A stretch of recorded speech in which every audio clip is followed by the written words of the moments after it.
Ya, nah nih kalau sudah mahasiswa yang nanya, saya suka begini nih, jangan tinggi-tinggi pertanyaannya. Biasanya mahasiswa itu kan kritis ya, saya suka dengan pertanyaan kritis. Silakan. Terima kasih Gus Baraja dan rombongan sudah menyempatkan hadir di kesempatan ini. Jadi sebelumnya saya itu pernah ikutan semacam workshop, seminar, tapi tentang pengembangan diri begitu, dan ada sesi penggalian diri juga. Tapi orientasinya tetap strategi marketing yang taktis, matematis atau strategi seperti itu.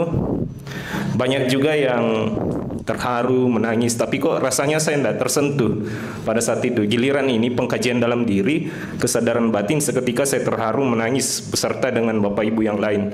Nah, itu luar biasa, powerful sekali menurut saya.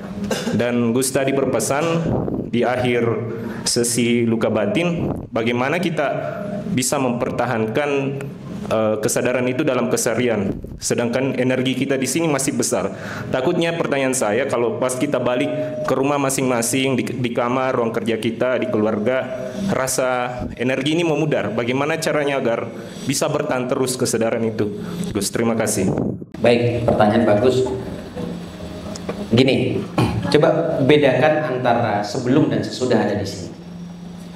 Yang tahu adalah masing-masing individunya, masing-masing dari kita. Sebelum ke sini mungkin impian, mungkin boleh jadi saya katakan tidak punya impian, ataupun ada impian itu campur-campur yang agak sedikit membingungkan di pikirannya.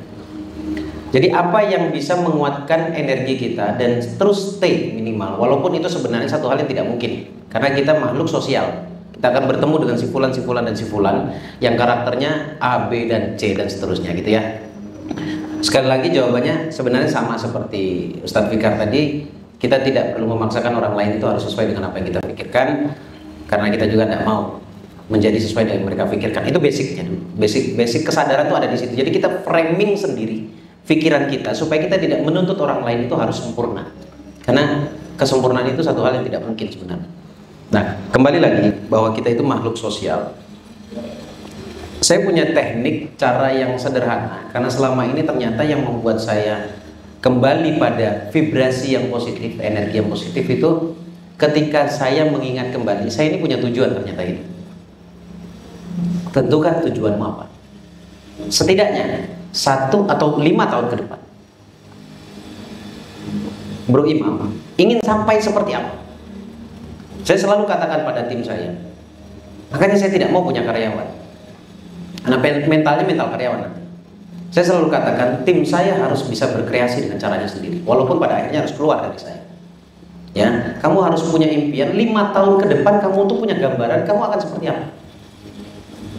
Itu kita harus punya gambar. Kalau perlu kita tulis.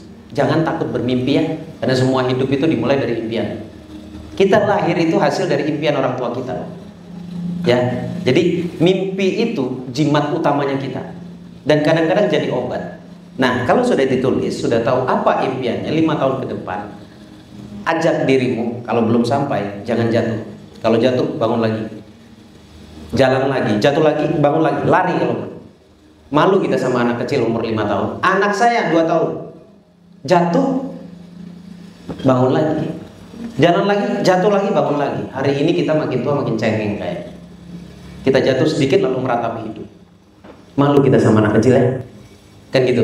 Jadi ciptakan impianmu, biarkan dengan sengaja atau tidak sengaja pikiran dan hatimu yang kamu lihat tuh hanya impianmu. Karena kalau kita tidak punya tujuan, akhirnya yang kita fokus apa? Menuntut orang lain itu harus baik semuanya. Itu obat.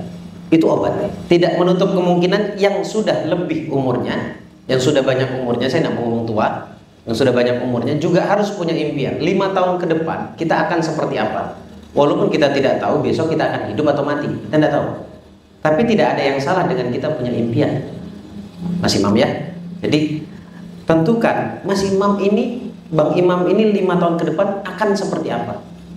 Fokus di situ saja. Fokus di situ saja. Tahun depan saya ingin menikah, Gus, misal begitu. Fokus perbaikanmu, tanamkan di sini bahwa tahun depan saya akan menikah. Setelah tahun depan menikah, ajak istrinya, tulis impian. Kita fokus, kita harus punya impian. 1 tahun berikutnya saya harus punya anak. 3 tahun berikutnya saya sudah harus punya mobil, saya harus sudah punya rumah. Tidak ada yang tidak mungkin. Tidak ada yang tidak mungkin. Masih beruntung lah, bersyukurlah kalian bisa sekolah sampai tinggi, sampai selesai perguruan tinggi. Tidak ada yang tidak mungkin. Sekali lagi, tidak ada yang tidak mungkin. Ya, semuanya mungkin. Bahkan yang tidak mungkin itu pasti bagi Allah. Cuma saya tambahkan, ketika berdoa, ketika punya tujuan, biarlah itu menjadi tujuan. Tujuanmu itu tidak bergerak sebenarnya. Misal contoh buat semuanya, saya kasih contoh uang saja ya. Setuju? 1 tahun 1 miliar, berani apa takut? Ih, dikit, sedikit, sedikit. Berani enggak 1 miliar 1 tahun? Itu cuma perkara angka saja. Pikiran kita saja yang lihat mampu atau tidak mampu menangkapnya. Oke, 1 miliar sebenarnya saya jarang ngomong 1 miliar 1 tahun, kesedikitan, terlalu sedikit maksudnya. Oke, kita buat aja 1 miliar 1 tahun ya. Oke, itu impian tidak bergerak. Yang bergerak kita datang ke sana. Saya kasih contoh dari Malino ke Makassar. Oke ya, kita tujuannya di Makassar ya. Kalau kita jalan dari sini 10 kilo, totalnya 200 kilo misalkan. Misal contoh ini, saya tidak tahu berapa panjangnya. Misal 200 kilo, kita jalan sudah 20 kilo. Saya tanya, itu masih 200 kilo atau sisa 180 kilo? Sisa ya. Jalan lagi 30 kilo, sisa berapa? Jalan lagi 10 kilo lagi, sisa berapa? Jalan lagi 50 kilo. Artinya tujuanmu tidak bergerak. Yang bergerak dirimu. Cuma sayangnya ketika kita jalan sudah capek, kita kebanyakan istirahat. Akhirnya yang lain sudah jalan, sudah sampai, kitanya masih istirahat. Katanya mengumpulkan tenaga, bukan, menunda-nunda impian. Bukan. Jalan saja, perbaiki pikiran, nanti Allah akan kirimkan ide di pikiran kita. Percaya nggak satu kalimatnya Allah, wa yarzuqhu min haitsu la yahtasib. La yahtasib. Tidak pernah kita duga. Dan rezeki itu akan datang. Jadi karena ini tidak diduga, kata Allah, jangan menduga-duga. Pastinya kita sampai, udah selesai. Jalan saja. Berani nggak nulis 1 miliar? Tapi nanti di pertemuan berikutnya dengan saya harus menulis. Karena energi tulisan berbeda. Tadi sempat saya singgungnya bahwa memfoto dengan menulis energinya beda. Ya, ciptakan impian, Bang Imam. Impianmu apa? Nanti otomatis perasaanmu dengan pikiranmu akan fokus di situ. Dan terus akhirnya pikiranmu, tubuhmu diajak untuk sampai ke sana. Ya, jangan jadi anak muda yang mengalir. Jangan ikut arus ya. Yang ikut arus apa? Yang ikut arus itu cuma bangkai. Dengan satunya kotoran. Ya, lawan arus. Ciptakan banyak keimpian. Sampai atau tidak sampai urusan belakangan. Yang penting usahanya. Itu. Nah, omongan saya begini saja tiba-tiba muncul sebuah semangat gitu ya. Itu berbeda saya dengan workshop yang pernah diikuti, karena mereka berbicara tentang teknik berdagang misalnya, itu marketing gitu ya. Kalau saya bukan masalah produknya, bukan, tapi masalah SDM-nya, masalah manusianya. Apapun yang kamu sentuh, kalau SDM-nya sudah jadi uang, apapun yang kamu sentuh. Makanya ada orang yang digelarkan tangan emas, tangan uang. Yang kata orang ini mungkin tidak ada yang menyangka akan jadi duit besar, misalkan goreng pisang. Tapi kalau ketemu orang yang tangan emas, siapa yang buat ini? Nanti saya mau ketemu. Bahannya apa? Kalau orang ketemu tangan emas, ini jadi duit ini di kota besar. Cirihnya kan jadi duit besar. Artinya, ketika kita punya tujuan, apapun yang kamu sentuh akan jadi uang. Akan jadi produk yang bagus. Terjawab? Oke, ciptakan impian intinya. Betul sekali. Jadi circle menentukan. Bacaanmu menentukan kualitas hidupmu. Saya sampai hari ini tuh, saya lupa tadi mau ngasih. Saya sampai hari itu masih membaca. Buku yang kita baca itu akan mengajak pikiran kita ke arah yang kita inginkan. Gitu. Hari ini saja ya, hari ini saya sedang membaca buku tentang luka batin dari literasi psikolog. Jadi bukan hanya Bang Imam, semua dari kita sebenarnya butuh itu. Jadi bacalah buku sebanyak mungkin untuk para ustadz. Mungkin Anda perlu buka kitab-kitab lagi ya.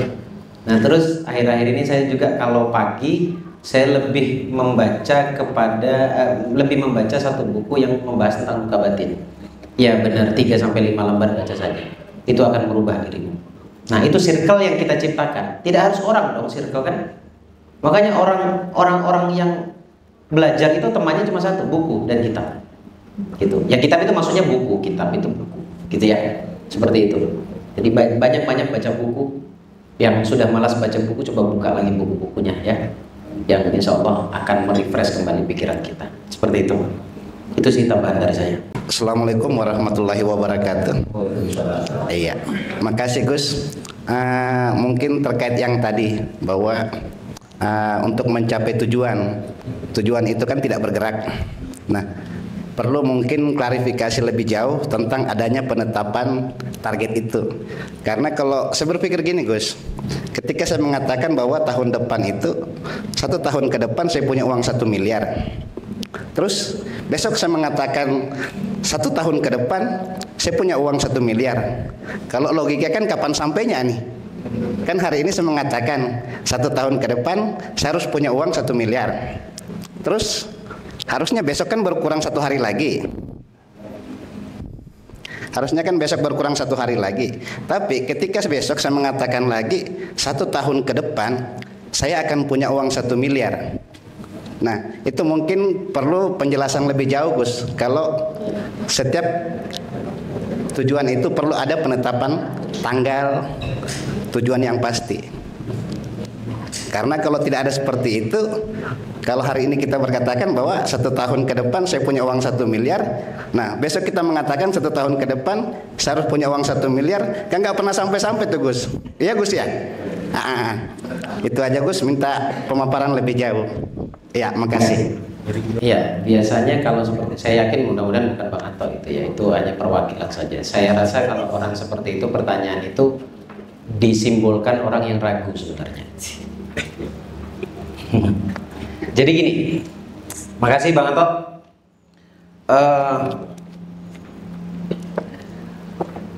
Januari kemarin saya bersama teman-teman eksklusif, itu Zoom meeting saja ya. Itu saya ajak untuk menulis goalnya, keinginannya. Karena Bang Anto mintanya spesifik, memang menulis goals itu tidak asal menulis. Ada jam yang berhubungan dengan gelombang otak. Nah, ini keluar kita dari dimensi tasawufnya kita ya, keluar ya. Ada gelombang otak yang disebut dengan gelombang otak alfa dan theta. Tidak mungkin kita menulis dalam kondisi theta sebenarnya. Theta itu sudah tidur sekali, ngantuk sekali. Sudah mata tidak bisa terbuka lagi, tapi pikiran masih jalan. Itu theta. Di situ sebenarnya mustajabnya doa. Tapi susah untuk kita desain itu. Kan ada 4 ya, sebentar saya jelaskan ya. Pertama beta, alfa, theta, delta. Delta itu tidur. Theta itu mendekati tidur, sudah tidak bisa apa-apa tapi mampu berpikir. Dan pikiran sudah tidak bisa kita kendalikan termasuk hati. Kemudian alfa itu desain. Kita mendesain apa yang kita pikirkan, kita munculkan dalam pikiran kita. Kalau beta itu jam yang saya bilang gak usah berdoa di jam beta, di jam aktifnya orang bekerja, karena kritisnya berjalan di situ. Percuma Anda berdoa, nanti yang muncul kayak pertanyaan Bang Anto itu. Kalau orang berdoa di jam beta, itu pasti akan gimana caranya ya, nggak mungkin kayaknya saya sampai 1 miliar tuh banyak apa segala macam muncul di pikiran itu. Ya itu di beta. Makanya kalau di beta ada orang nanya nggak saya jawab. Udah kamu kerja aja, nggak usah mikir ini dan itu, ilmu nggak usah.